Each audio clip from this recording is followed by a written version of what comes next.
2 critical care same day.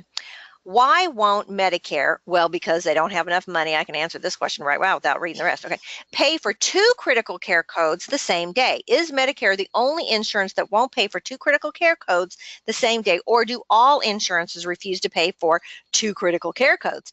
For example, Dr. A had 99291 and Dr. B had 99291 on the same day.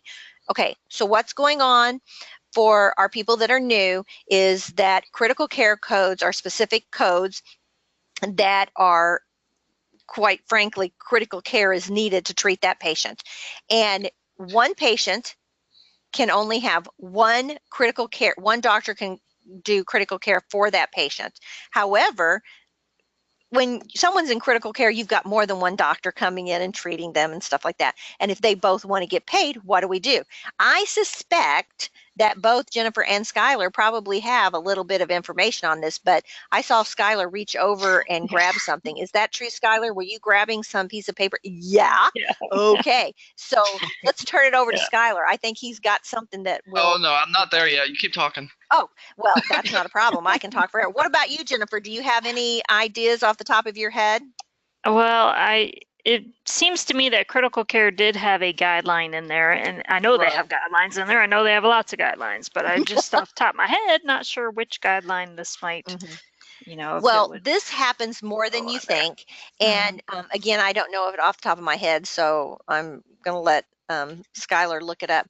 But just to reiterate, what's the scenario when, for example, let's say you have a patient that comes in through the ER and they're put in ICU because they were in a motorcycle accident. Okay, so they have a brain trauma as well as a thoracic trauma, and you have a neurologist that comes in and that is doing critical care on the patient, as well as the cardiologist, and you probably have orthopedic that could be involved as well if you have some major bone trauma, and you're thinking, well, that's not critical care. Well, it is critical care if you have a broken femur and it's pushing on the femoral artery.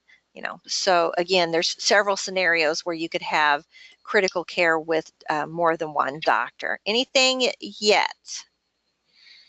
Not regarding a time frame, but I think when it comes to any denials, I would definitely reach out to your payer and ask their guidance, and then as I say, for everything that you do for business purposes, document who you spoke to, what they said. So if you can come back and say, hey, this person said, such and such, and our claim was still denied, you can have something to go back to.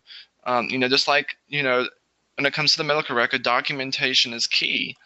But I know regarding some of these codes, maybe not particularly critical care, I can't find anything at the moment, but a lot of these one code can only be billed per day or 24 hours. So I don't know if I can't remember if that's one of them. But, perhaps that can be something that we can look into for a future webinar. This would be an excellent one to do a little more education, because this does happen pretty commonly, for our providers. So we're not giving you a full answer tonight. Sorry, I didn't find anything. No. Yeah. Okay.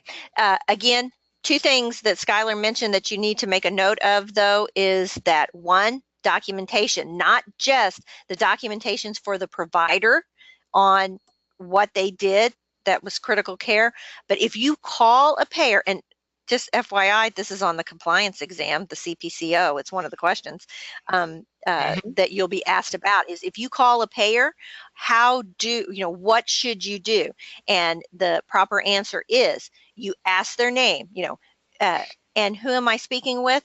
This is Sally. Sally, thank you very much. You're stating that. Is this correct? Yes. I talked to Sally on, 3/22 at 3:18 p.m.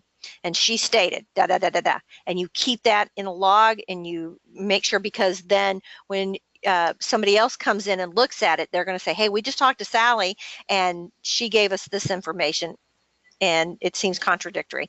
That is so helpful. Do you need more medical certification and business training? Learn more at www.cco.us.